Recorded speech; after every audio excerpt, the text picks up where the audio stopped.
All right, so the last of the discussion group areas we want to talk about under genetics and behavior have to do with animal models, okay? Before I do that, I want to point out that this Werner syndrome and this MAO um, gene, I've posted a paper, a manuscript that really covers this much more detail.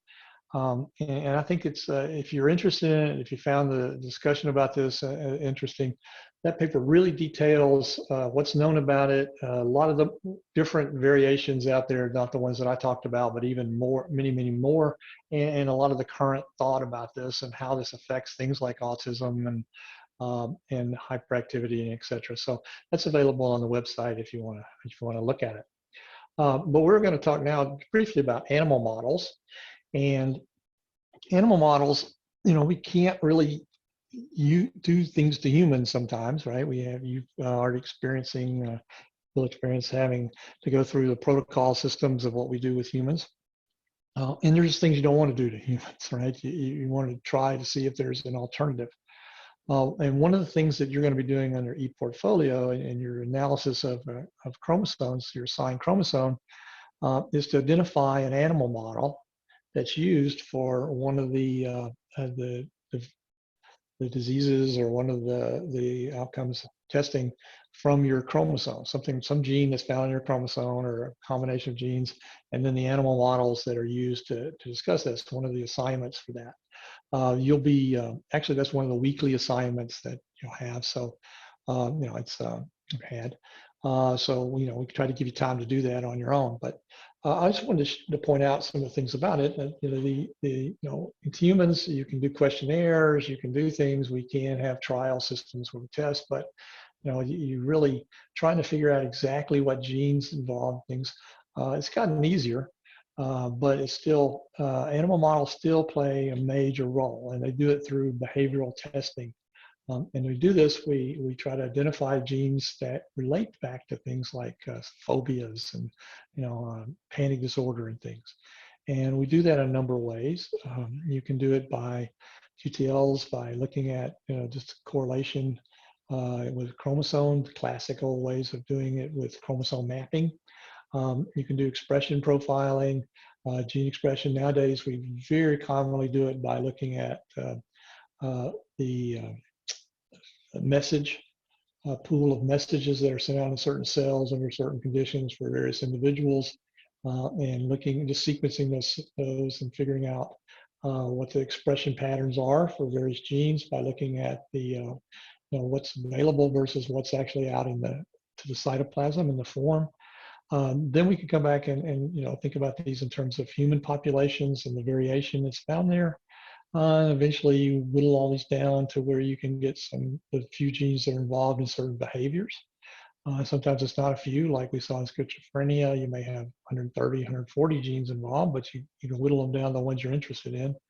And then we try to, eventually try to figure out how to fix that, okay, and what therapeutics might work, and then whether those will work on humans. So they're very, very useful for these sort of systems, and they actually can relate quite well, depending on, sometimes they do, sometimes they don't. But we've used a number of systems before. We had knockout mice for P62. We also had mice that were hyper expressors. So they've been modified to hyper express in the hypothalamus.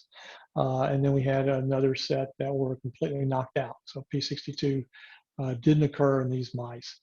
And we would test them to see, because we were interested in the relationship of this to behaviors, things like Alzheimer's and things. So we'd look at them longitudinally to see over 6 months or 7 months, the life of a mouse, 9 months, a year and a half, what they look like, what their morphologies were, and what their behaviors were, what their things. But some of the ways you would test them are things like elevated plus maze.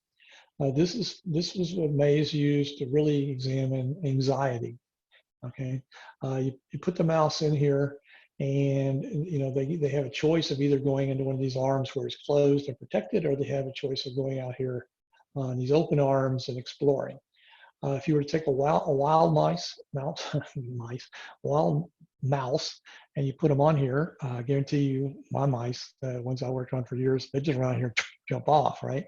Lab mice don't do that. They tend to be aversive to that if it's tall enough. So, but they'll either go in and hide or not hide. In ours, the ones that were knockouts, the ones that didn't express proteins, were ones that would just go hide. Okay, they wouldn't ever go out and adventure. A normal mouse would at least go out and adventure and see if it could jump off or whatever. There are other mazes for memory. There's circular maze, round maze, and you have little potholes in it, and you put food at various places, and then you use external stimuli like symbols or something, so the mouse can learn to go to those, and then you change it, and you test the mouse at maybe 2 months, and test the mouse again at 6 months or 2 or 3 weeks later to see if they can remember where the systems were, and we did all of that. And then the one that's used a lot is Morse water maze. And this one, you have a platform, a little platform. You fill it full of water, warm water, and all mammals except humans naturally swim. So they're not going to drown if you put them in water. Humans are weird in that we tend to have to be taught to swim. Anyway, you put the little stand, and you move the stand to some place, and you orient it again with symbols, usually on the outside. The mouse will, run around, and eventually will swim around and discover there's a platform, crawl up on the platform, move the mouse, dry it off, take care of it, feed it, and then you do it. And you can move the symbols, so the platform's over here, and you put this symbol there, then you put the platform here, take that symbol and put it over here, so that the mouse learns.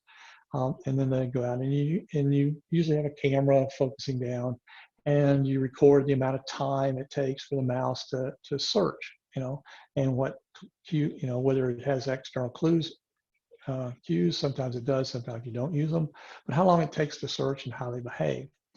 One of the things we found with anxious mice, our knockout mice, is that they wouldn't search at all. They would just get on the outside, right around the edge of just swim, rarely move out into open water. The mouse, a normal mouse, would just swim across a few times around, and they might do quite a bit of searching, but they would go to it. So the anxiety was monitored by the mouse not being willing to go out into an open space. That was a fairly interesting outcome. Okay? Now, it doesn't matter. This is about schizophrenia, but it could be about any model where you're using an animal. There's important things you have to do, right? And there's sort of validity, as they're called here. Okay. The first thing is that you have to have some validity that's face validity. In other words, this is animal and its behavior some way mimic the behavioral symptoms. Is it real? Does it do something? If you're interested in anxiety, does the animal express anxiety in a way that might be related to human anxiety? And is there, there are symptoms relatively the same? Okay, in our case, we were looking at cognitive impairment, and we were looking at the fact that as mice got older, with certain knockouts and the absence of certain things that mimic Alzheimer's-like outcomes, that they wouldn't be able to remember, okay, or they wouldn't be able to learn as quickly. So those things. And sure enough, our mice were able to do that quite well. There can be social interactions, all this. But anyway, there's face validity. Do they respond in a way that at least mimics what you might see in the human system, okay? Then there's construct validity. Can you affect them in ways that you affect humans? Do they have the same genes? Can they be modified? If you modify those genes, do you get the same effect on those? In our cases, we could knock out this protein. It's a ubiquitous protein across all mammals, in fact, many, many life forms besides mammals. And we could do it in ways that where we knew it played a role, and we could do it in a mouse, amplified in the hippocampus, or we could reduce it, etc.